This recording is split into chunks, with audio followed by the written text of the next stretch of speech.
इस वक्त एमएलए हैं पालीगंज से सीपीआई-एमएल के। इस मंच से हम उनको इनवाइट करना चाहेंगे कि वो यहाँ आएँ और हमारे बीच में आकर अपनी बात रखें।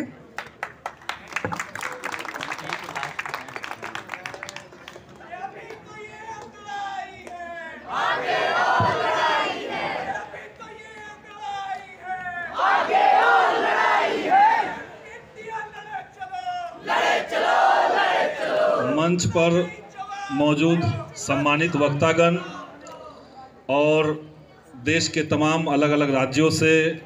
अलग अलग विश्वविद्यालयों से यहाँ पर आए हुए युवा साथियों को मैं अपनी तरफ से क्रांतिकारी लाल सलाम करता हूँ। साथियों, पूर्व के वक्ताओं ने विस्तार से बताया कि आज हिंदुस्तान किस तरह के संकटों का सामना कर रहा है और एक ऐसे वक्त में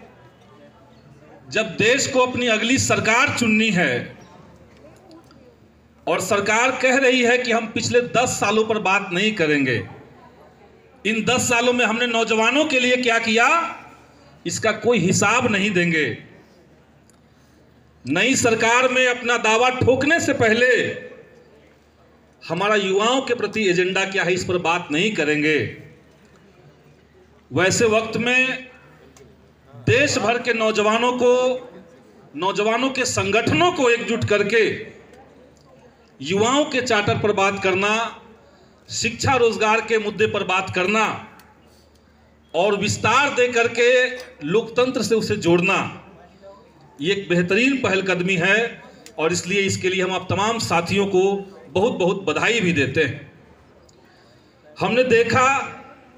कि देश के ऊपर जब नई शिक्षा नीति लाई जा रही थी और एकदम शुरुआती दिनों से हमने उसका विरोध किया था। हमने कहा था कि नई शिक्षा नीति और कुछ नहीं है बल्कि 2014 से लेकर के, यानी जब मोदी जी सत्ता में आए और उस समय से देश की शिक्षा व्यवस्था को, संस्थानों को खत्म करने के लिए जो गैर कानूनी रास्ते अपनाए गए थे उन्हीं को संग्रहित करके, उन्हीं को समेट करके एक कानूनी जामा पहना दिया गया और उसी को नई शिक्षा नीति कही गई। हम लोग बिहार से हैं और नई शिक्षा नीति के तहत जो FYUP है, 4 ईयर अंडर ग्रेजुएट प्रोग्राम, उसका पहला बैच का अनुभव अब बिहार के नौजवानों को लग रहा है। जब तक 3 साल का ग्रेजुएशन था वहां पर स्नातक करने का जो कुल खर्च था, जो टोटल फीस था, वो 6,000 रुपए था। लेकिन पिछले साल जैसे ही 4 साल का ग्रेजुएशन शुरू हुआ, उस 6,000 के फीस को बढ़ा करके 30,000 कर दिया गया। और मकसद बहुत साफ है कि जो संघर्षशील तबका है, जो हर दिन संघर्ष करता है, अपना घर चलाता है, जो किसान मजदूर का परिवार का बच्चा है, बेटा है, बेटी है उनको पढ़ने नहीं देना है। और इसलिए नई शिक्षा नीति के खिलाफ हर तरह का बैटल हम लोग को अंतकाल तक चलाना पड़ेगा जब तक ये कानून वापस नहीं हो जाता है। हमने देखा कि इसी नई शिक्षा नीति को लाने के लिए अरबों रुपए इस बात पे खर्च कर दिए गए सरकार की तरफ से कि ये कैसे बेहतर है। मैं बिहार में पाटलिपुत्रा यूनिवर्सिटी का सीनेट मेंबर भी हूं और हमने देखा कि पिछली बार सीनेट की बैठक में जब अधिकांश टीचर, जितने जनप्रतिनिधि हैं, सब लोग इस बात के खिलाफ में थे कि 4 साल का ग्रेजुएशन या सेंट्रलाइज एजुकेशन सिस्टम, जो नई शिक्षा नीति की एक देन है, आप सेंट्रलाइज एक यूनिवर्सिटी में अप्लाई कीजिए और नालंदा के बच्चों को भेज दिया जाएगा पढ़ने के लिए पालीगंज के लोगों को भेज दिया जाएगा पढ़ने के लिए जमुई। तो ये जो सिस्टम कर दिया गया है, इसका विरोध में हर किसी ने बात रखी, लेकिन सरकार की तरफ से लाखों रुपए खर्च करके कुछ एंकर बुलवाए जा रहे हैं जो हर सीनेट मीटिंग में आकर के नई शिक्षा नीति की तारीफ कर रहे हैं। तो गलत बात कहना और उसके पक्ष में लगातार खड़ा होना, ये सरकार कर रही है। हमने देखा, अभी रेलवे के साथी बोल रहे थे, पूरा देश ये जानता है कि रेलवे सबसे ज्यादा रोजगार देने वाला एक माध्यम है। हर साल 1.25 लाख लोगों की बहाली रेलवे में हुआ करती थी, और जब 5 साल बाद बहाली आई तो सबको उम्मीद था कि लाखों की संख्या में पद खाली हैं, सारे पदों की सरकार घोषणा करेगी क्योंकि चुनाव भी सामने है। लेकिन हम लोग देख करके चौंक गए कि केवल 5600 पद पर बहाली निकाली गई। इसका सीधा मतलब है कि मौजूदा सरकार न तो शिक्षा को लेकर के, न तो रोजगार को लेकर के युवाओं की चिंता कर रही है। उन्हें युवाओं को शिक्षा और रोजगार के चलते उनका वोट नहीं चाहिए। उनको युवाओं का वोट इसलिए चाहिए क्योंकि एक साइड का जो टीम लगा हुआ है जो युवाओं के बीच में नफरत का व्यापार कर रहा है, नफरत का धंधा जो चल रहा है, उसके माध्यम से युवाओं को सरकार केवल आकर्षित कर सकती है। इसी तरीके से रोजगार के तमाम सवालों पर बात हुई और रोजगार को एक मौलिक अधिकार की गारंटी दी जाए। ये जो इस मंच से घोषित हुई, हम लोग को लगता है कि उसको लेकर के बड़े आंदोलन में हम लोग को जाना चाहिए आने वाले समय में। लोकतंत्र की हत्या किस तरीके से हो रही है, हमने पिछले दिनों बिहार में देखा। बिहार में सरकार को पलटने की कोशिश हो रही थी और कई लोग सोच रहे हैं कि नीतीश जी का तो बहुत कुछ बचा नहीं है, तब भाजपा क्यों इतना उतावला है उनको अपने साथ लेने के लिए। असल मामला यह है कि पिछले 17 महीनों में जो महागठबंधन की सरकार बिहार में चल रही थी, उसने एक बिहार मॉडल की बात सामने रखी और ये बहुत लोकप्रिय हो चुका है जनता के बीच में कि जो 17 साल में बिहार में नहीं हुआ था वो 17 महीनों में हुआ। कास्ट सर्वे का जो रिपोर्ट है वो आप लोग के सामने है और हम चाहते हैं कि ये जो सच्चाई बिहार की आई है वो पूरे देश की सच्चाई सामने आना चाहिए था। जैसे जब ये कास्ट सर्वे का रिपोर्ट आया और पूरी दुनिया को ये पता चला कि बिहार एक ऐसा राज्य है जहां केवल 6.11% लोग ही ग्रेजुएशन कर रहे हैं या कर चुके हैं, बस इतने ही लोग हैं, तो सरकार को ये आवश्यकता महसूस हुई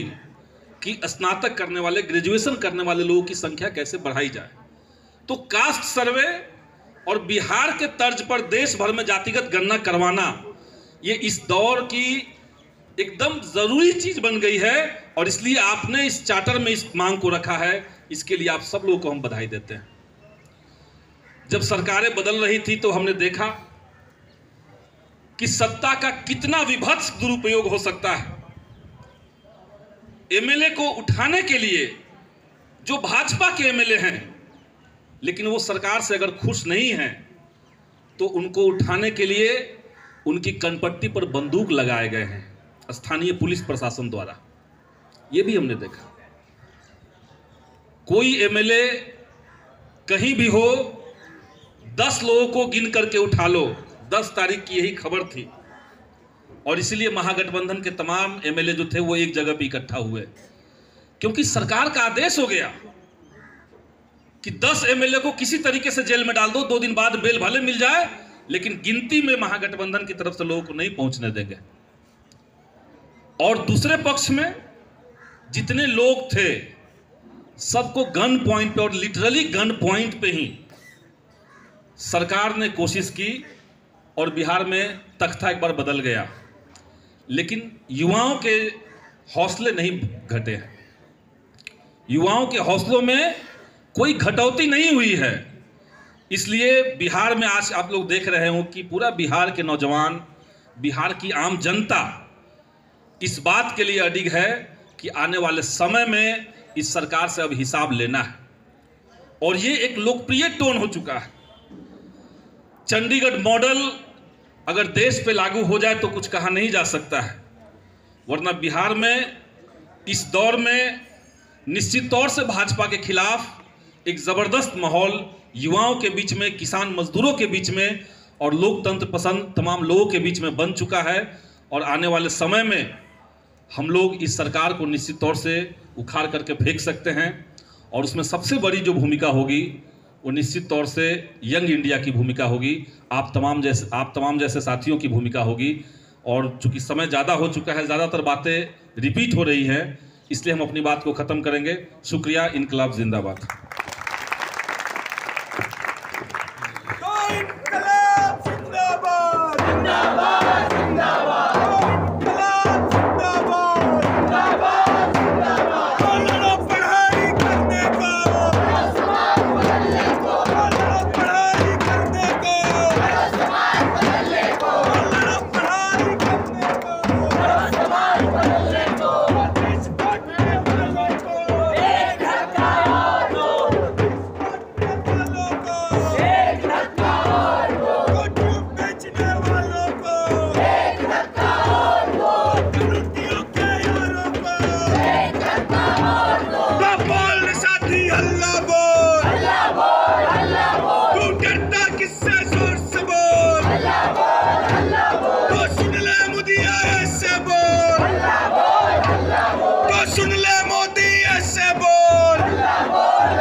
संविधान पे हमला नहीं चलेगा, संविधान पे हमला नहीं चलेगा, लोकतंत्र पे हमला नहीं चलेगा, लोकतंत्र पे हमला नहीं चलेगा। नरेंद्र मोदी जान ले, नरेंद्र मोदी जान ले, तू बोरिया बिस्तर बांध ले, तू बोरिया बिस्तर बांध ले, तो कदम कदम पे लड़े हैं तुमसे, तो कदम कदम पे लड़े हैं तुमसे, तो दम है कितना दमन में तेरे, तो दम है कितना दमन में तेरे, तो जगह है कितनी जेल में तेरी, तो इनकलाब जिंदाबाद, जिंदाबाद जिंदाबाद, तो इनकलाब जिंदाबाद, जिंदाबाद जिंदाबाद, तो फसीवाद का एक जवाब, इनकलाब जिंदाबाद, तो फसीवाद का एक जवाब, इनकलाब जिंदाबाद, आरएसएस का एक जवाब, इनकलाब जिंदाबाद, तो लड़ो पढ़ाई करने को,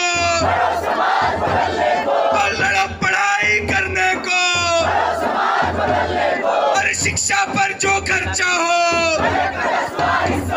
तो शिक्षा पर जो खर्चा हो, और सबको शिक्षा दे न सकी जो, सरकार निकम्मी है, तो सबको शिक्षा दे न सकी जो, सरकार निकम्मी है, और सबको रोजगार दे न सकी जो, सरकार निकम्मी है, तो सबको रोजगार दे न सकी जो, सरकार निकम्मी है, और जो सरकार निकम्मी है, वो सरकार बदलनी है, तो जो सरकार निकम्मी है, वो सरकार बदलनी है, मोदी सरकार निकम्मी है, मोदी सरकार बदलनी है, मोदी सरकार निकम्मी है, मोदी सरकार बदलनी है, तो जुल्मी जब जब जुल्म करेगा सत्ता के हथियारों से, तो जुल्मी जब जब जुल्म करेगा सत्ता के हथियारों से,